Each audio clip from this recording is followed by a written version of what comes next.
Hey everybody, this is Rusty again with another CGC unboxing. This is the second part to a two-part video where I opened up 50 comic books. The first video I did the first 25. This video I'm going to do the second 25. I cleaned and pressed every book myself. I had some great successes. I had some, I wouldn't say failures, but some disappointment as well. This is a pretty interesting box. There's some things in there that I'm going to learn from moving forward. Now, just as a reminder to everybody, this order I sent out at the beginning of September, September 1st. CGC received it on October 1st. It was shipped back October 6th, and at least that's what they said on their status on the online. I received it October 6th. So I don't know what's going on with CGC these days, but I really appreciate the fast turnaround on these books. So let's get into it. Hey, before we get going, if you like this kind of content, please hit the subscribe button so you will get alerted when I do other videos. I've got more videos coming up this week. I've got more boxes sitting right in front of me here. I did a 50 comic 9.8 pre-screen that I'm pretty excited to show everybody. We'll wait and do that in videos in the next couple of days. But for right now, also please hit like on the video itself. If you like the video, please leave comments, please leave feedback. If I can do something better, if you like the books, what do you think of the selection of the books that I've been sending out? That's kind of curious. I kind of do this on my own. I look at books, see what books I've got in my collection, what books may have value, what books I want to keep in my collection. There's various reasons to get things slabbed. But right now, let's get into the box. Okay, there's the box. It's big and it's heavy.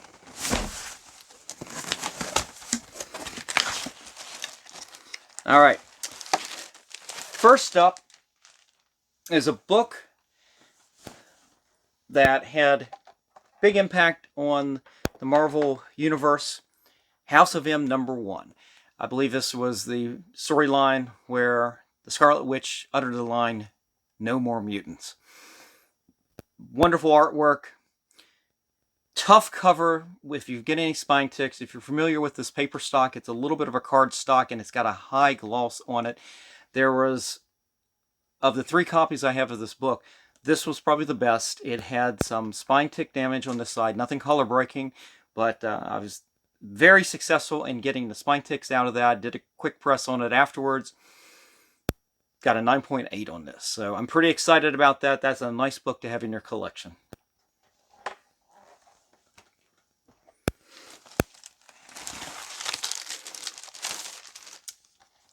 All right, this is a pretty good key. This is X Factor #5. It is the first appearance of Apocalypse in cameo.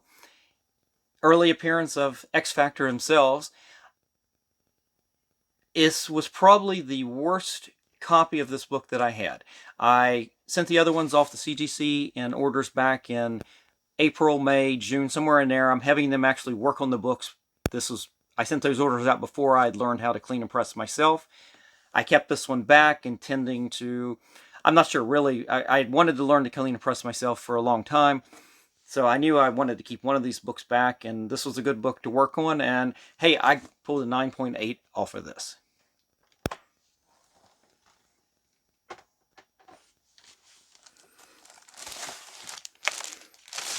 Okay, this was one of many copies of this book I had. This is Wolverine #50.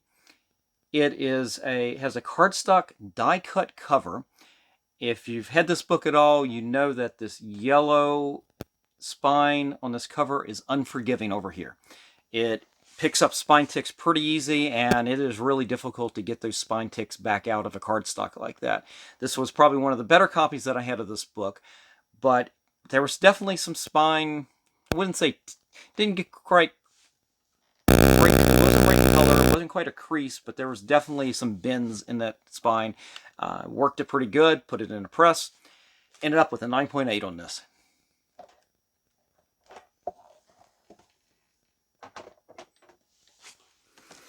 All right. Okay, so in terms of pressing, there's some books that I worked really hard to get the grades that I got. And this is one that I worked multiple times. Maybe I shouldn't have, maybe I should change my technique, but I worked it and I worked it and I worked it up to the grade that I got. And what we have here is Spawn #1, Todd McFarlane. This book had some crunches on the back. And nothing color breaking, but it was kind of nasty. And I worked this book and I worked the book. Got a 9.8 off of this. I'm so excited about this. This is one of the books that's going to end up staying in the PC for the immediate future. I don't know why it's any more important than some of the other books, but I like having the book I like having this book in my collection.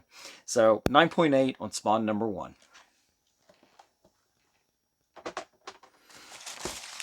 All right, sticking with Image. This book came out a little bit after that Spawn #1, but we've got Jim Lee's Wildcats #1. This was I had multiple copies of this one. I ended up having, this is probably the best one.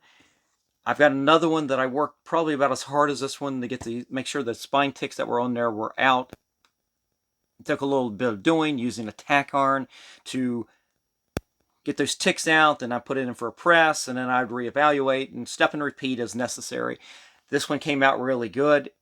Got a 9.8 on that.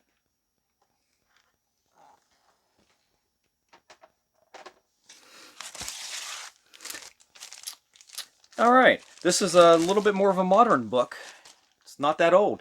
This is Something's Killing the Children, #16. Foil Virgin from Frankie's Comics. It's a foil edition. I'm not sure of the artist, but when I saw the cover on this, the artwork just blew me away. I couldn't believe how beautiful this was, and especially the foil edition on this. And I paid a little bit of money on this. I want to say with shipping it was around $45. And I'm not sure if I bought the regular trade dress version of that too. That might have been part of a package. I'm not unsure at this point. But this one had a pretty significant spine tick up here. And the listing basically was on eBay, basically said it was a near perfect comic. It didn't have any flaws on it whatsoever. But when I got it, as I said, this spine tick up here took it out being, I don't even know if it had been a 9.6 with how big that spine tick was up there. And anyway, I talked with the eBay seller and we worked it out. I kept the book, obviously. I felt like at that point, what do I have to lose working on it? Let's see if I can get it out. And sure enough, I was able to get that spine tick out of there, submitted it, got a 9.8 on this.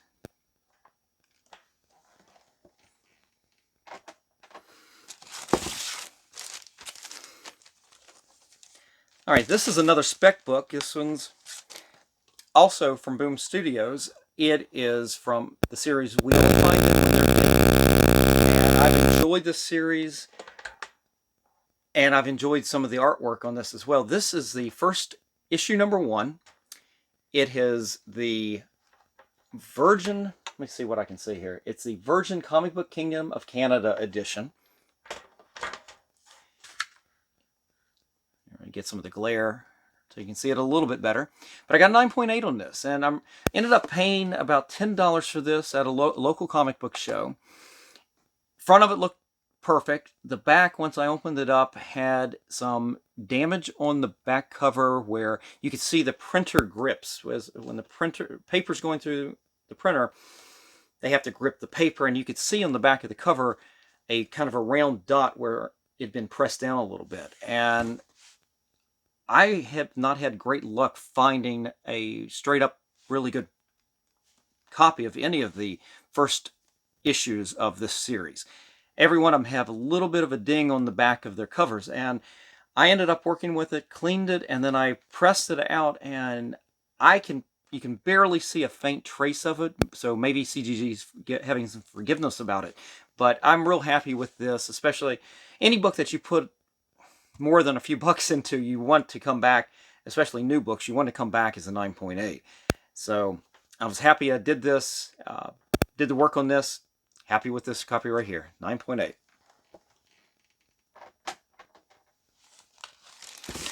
Okay, so I actually do some DC comics. This was in a collection. I found it. I knew this had a little bit of significance. I believe this was the first Brian Bolland cover. Was that right? I don't think the issue itself has any significance, but beautiful cover, has some value. I pressed this. I thought I had gotten all the ticks out of it. It looked really clean to me. I ended up pulling a 9.6, which is still really good. It's got some value, but I'm a little disappointed that it didn't pull a 9.8. Most of the time on these books, I know they have some age on it, but I do my darndest to get the ticks out, and I thought it was pretty good. Probably missed a little bit. I'll take some time under better lighting, and we'll figure out what exactly I missed on this. But still pretty happy with it. 9.6 on this issue of Wonder Woman. This was issue 63.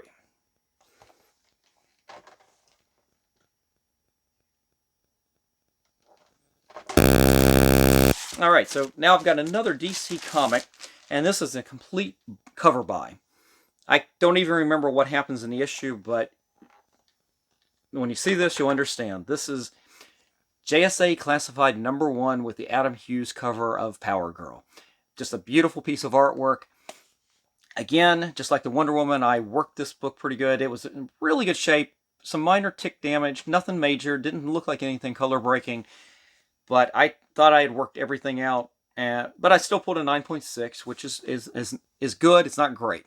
So these are my doubles that I'm getting in my little baseball game here. Still pretty happy with it. That's just a beautiful cover. So 9.6 on that.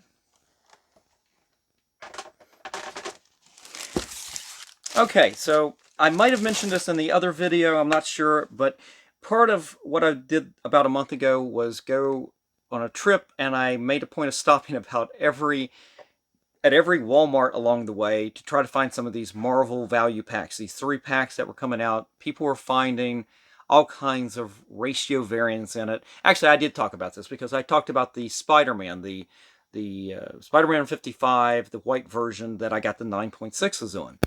Well, those were pretty good hits, but other people were pulling things that were extreme ratios.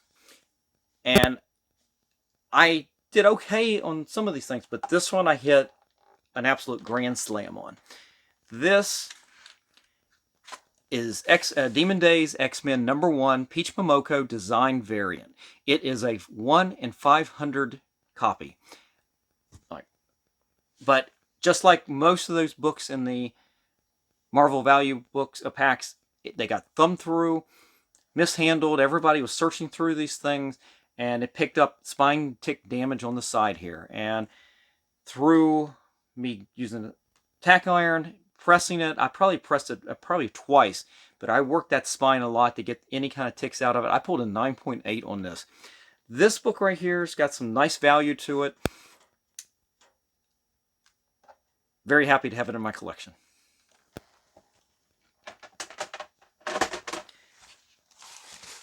Okay, so the next 2 books, I had submitted 2 copies of this book, and I'll show you the first one. It was XMen Adventures #1. So obviously the next one's going to be the same thing, and I'll talk about that next. But I got a 9.8 on this. This book was, I remember picking this up off, I'm sure, I think this was in one of the magazine shops back in the day. It wasn't newsstand, but it was, I think they still sent direct books to magazine shops. I'm not sure. But I picked this up. I had been watching the XMen Adventures on TV. I was never really a fan of it. But I picked this issue up. I think it was the only issue I had picked up in the whole series. And I ran across, I had 2 copies of it. Both of them had some damage to the spines. I worked on them. Pulled a 9.8 on this one. That's very nice. That's a nice grade to have for this book. But let me show you the second one, and we'll talk about that a little bit. So, this one had a little bit of damage, but I pulled a 9.4, but what do you see? It had a purple label up here. That's the restored grade. And it turns out there is some color touch on this cover. Where it came from, I have no idea. It's a modern book. I had picked it up, as I said, from probably the newsstand at the magazine shop. I wouldn't have done that myself. I don't know where it came from at that point. So I still need to get a black light, figure out where the color touch is. I'm not going to do anything with this book. This book's going to stay in my collection because it's going to be a lesson to pay more attention to the books that you have. So, my first purple label.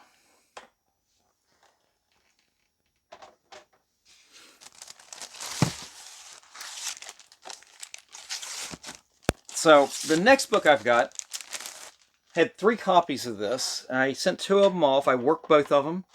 It's Bishop's first appearance in X-Men. I think it's technically a cameo because he's on the last page, and of course, but it's on the cover, so that's why it's so popular. 282, X-Men 282. Worked this really hard. I'm a little disappointed I pulled a 9.6 on this. I think it could have definitely been a 9.8, but I don't think there's enough value to crack it, rework it, and send it back in. I think I'd lose money at that point. And I still have a 3rd copy. I just have to find it. I either already submitted it or I still have to work on it. But anyway, 9.6 on Bishop's first appearance.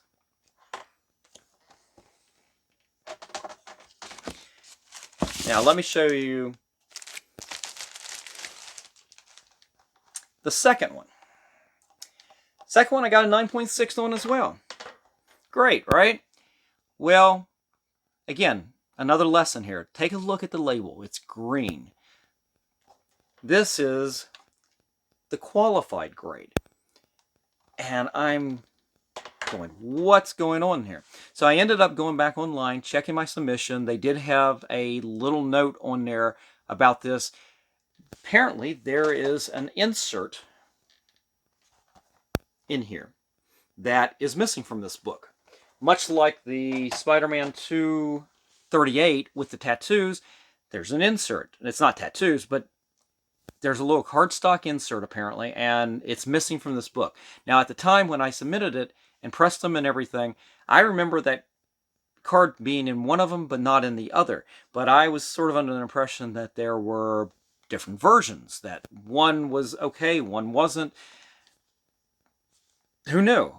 I hadn't read anything about that. Well, of course, I didn't look up anything like that. I just assumed, and we know what that does when you assume. But again, another lesson learned. I was right there. I should have known better. I should have checked right at that point. But this one, again, is going to stay in the PC because lesson learned, lesson learned.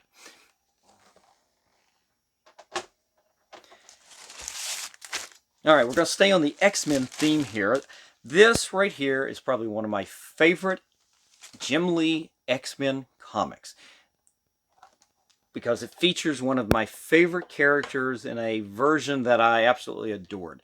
This was X-Men, was it 262, right? I'm sorry, 256. What am I thinking? 256. It's the reemergence of Psylocke. She shows up in the employment of the Mandarin as Lady Mandarin. Excuse me. I always called it Mandarin. I don't know why. As a kid, that's how I always pronounced it. What do I know? But, so, forgive me if I slipped like that. Love the artwork, love the storyline, love the character development with her at that point. I ended up working really hard on this book, but I only got a 9.6, which I actually am really happy with. But at future Comic-Con here in Baltimore in the next few weeks, I will be on the lookout for additional copies of this book. I want this book in my collection. I want a 9.8. I'm going to find that book. Even if I have to work on it, I'm going to get a 9.8 on this book eventually. So right now, I'm happy with having a 9.6, but I'm not satisfied.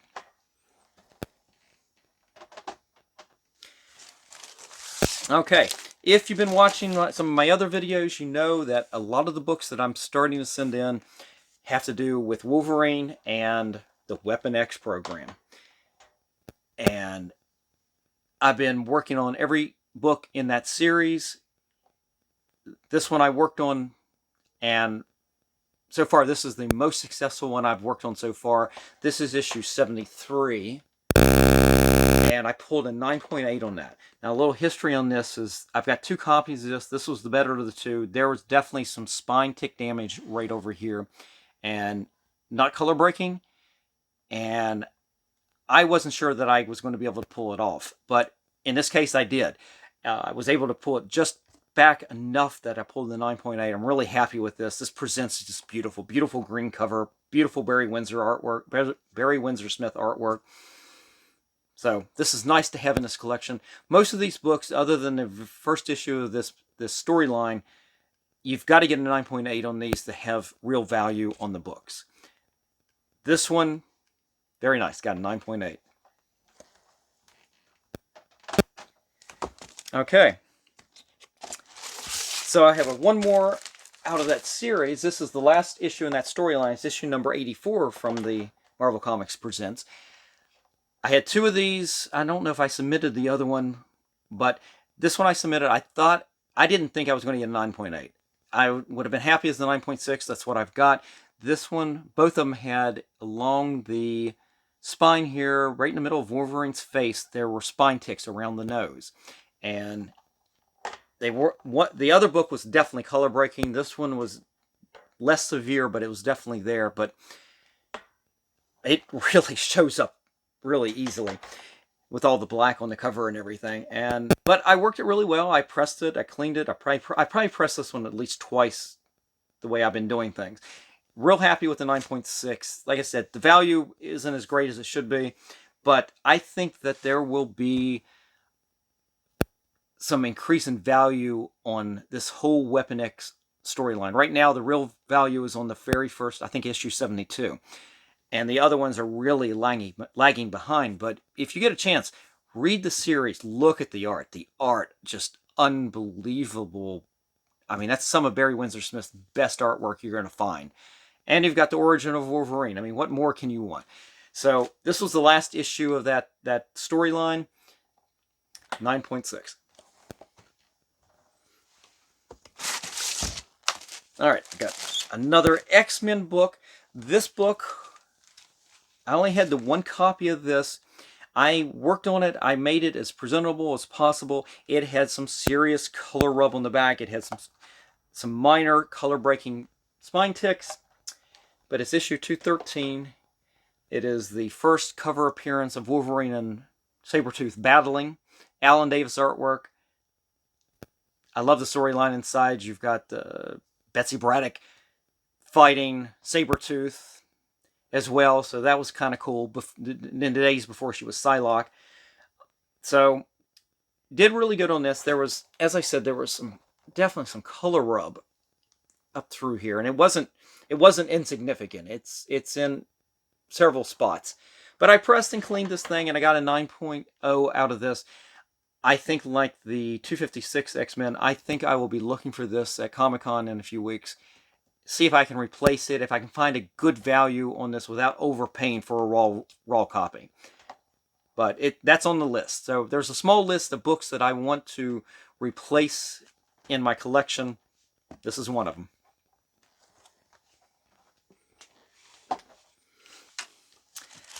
Okay, so I talked a little bit about making that run for Walmart. That X-Men book was probably the biggest hit. The Spider-Mans were pretty good. But another book that I came across, I think I only found 2, maybe 3 copies of this, was Thor No. 6. So I ended up found, as I said, 2 copies of that. Thor No. 6, this is the second printing on both. And it features the cover. The cover features Thanos, or is it Thanos' son? I'm not really sure on that. It's a glimpse into the future of Thor. He gets a glimpse. He sees Thanos standing there. He's got Thor's hammer. It's got the Infinity Stones on it. And in the background, you see basically all the Marvel zombies. And it was just a glimpse. They haven't come back and touched on this storyline, but you know at some point this had such a big impact in comics, you know they're going to come back to this. Let's hope they do. This will be fascinating. And they ended up doing a second printing of this book and used that spread, that art from the spread, to do the cover. So I found 2 copies of that. I've got a 9.8 on this.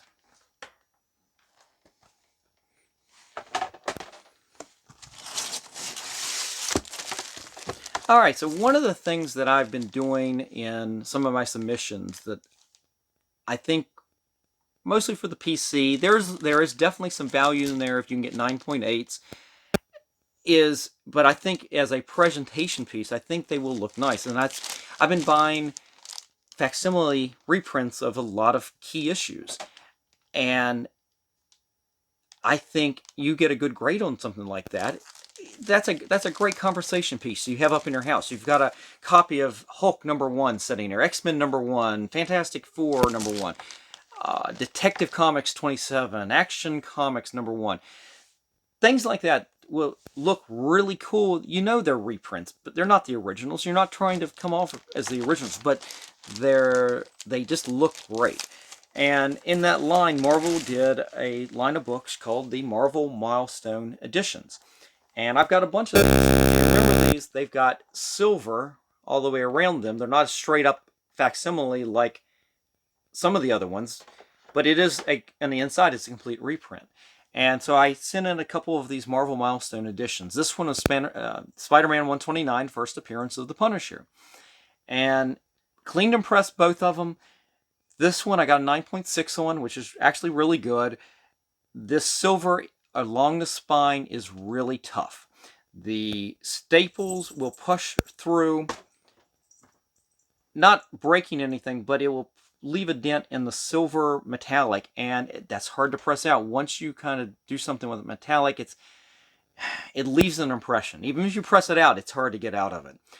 And just like that Spider-Man issue from my last video, if you any kind of scrape in this area, if you put not just a finger crease, but if you touch it with your fingertips at all, you'll end up doing fingernails, I should say. You could put a streak in that, and it's almost impossible, I've found, to be able to get that out. So pulled a 9.6 on that. That presents really well.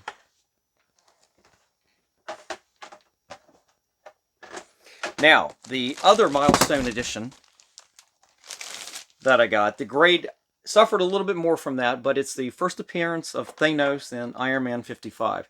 Got a 9.4 on that. Little disappointed on these, but it's not the end of the world. These are for my personal collection. They will present well when I display them in the family room and everything, and they may end up replacing one of these pieces of artwork someday. But I got a 9.4 on that. I will work harder to learn how to get better results out of this. I've got some other ones. I think I've got a Captain America #1 from 1940. I've got I think I've got an Amazing Fantasy 15 version of this, or a Spider-Man #1 like this. I think there's Fantastic Four #5. Tales of Suspense 39. I know I've got some of these, so I will continue working on those and see what I can pull on those. All right. So I've got one more X-Men related book. This is X-Force #2. I got a 9.8 on this. I worked the heck out of this book. I had multiple copies on this. This was probably one of the better copies. The back needed to be cleaned and all the white area around the book. Some of the other books I've found have some spots. I'm not sure what those are. They look like they're caused at the printer, not by anybody's negligence. But this, again, a tough cover. I remember most of these, the copies I had in this area right here around the silver circle, or the gray circle, seemed like it right in there that was picking up spine ticks right in that spot. And I worked on this one as well. I ended up getting it out pretty good. This came back as a 9.8. Second appearance of Deadpool, I believe. So nice to have that as a 9.8. You see, I've got a friend who's helping me tonight. There's Lucky again. I think he's been in other videos too. All right. So the last two I've got in this box are the same issue. I picked this up at the local comic book show a couple months ago. Same time I picked up some of the Boom Studios books I showed earlier in this video. These were really nice books, but they all suffered from having spine damage on the purple cover. And it's not quite the book you think I'm talking about, but it is the dollar comics version from the reprint of Batman Adventures number 12, first appearance of Harley Quinn. Now, these were dollar books I picked up at the show. He literally had a dollar price tag on the book and was running a 25% off. So I literally picked up both of these copies, plus a few more that I'm working on. Cleaned these things, worked those spine ticks out. These are probably the better of the 5 copies that I got. Got a 9.8 on both of them. So this is going to go up on the wall. This is a great presentation piece. I love it. I may have to hold off and not tell my daughter I've got these. She's a big Harley Quinn fan, so I know she has her own copy of the dollar comics version already. So what's funny is I thought I had the original comic in the collection. I had checked the log. Says it right there. Batman Adventures number 12. My daughter, like, first thing out of her mouth was, "Can I have it? Can I have it?" And I'm going, "Oh, let me check it first. Let me check it first." And I go over there and I had miswrote down the title. It was Batman Adventures, Gotham Knights, something like that. But it was definitely issue 12, but not the one that you're wanting. So I was a little disappointed. I was a lot disappointed in that. But I was happy to be able to get these to put in my collection. These will look nice on the wall. So anyway, guys, that is the last comic in this 50 book submission, the last of this 25 in this box. Let me know in the comments what you think of my collection. If you're interested in any of the books, just let me know. You can contact me at collectorauctions@yahoo.com. I also have an eBay store. Not everything is listed, but email me is probably the easiest thing, or leave a comment on YouTube. I'm willing to negotiate with anything here. I don't really want to do trades, but hey, let's talk. You never know. But anyway, guys, as I just said, hit like, hit subscribe. We've got future videos coming up. I've got 2 boxes sitting right over there, ready for do an unboxing video. 9.8 pre-screens. I'm pretty excited to show you those books and show you the books that did not meet that grade. So what else we got? I think that's about it. Guys, have a good night. I will talk to you later, and that's it. Take care.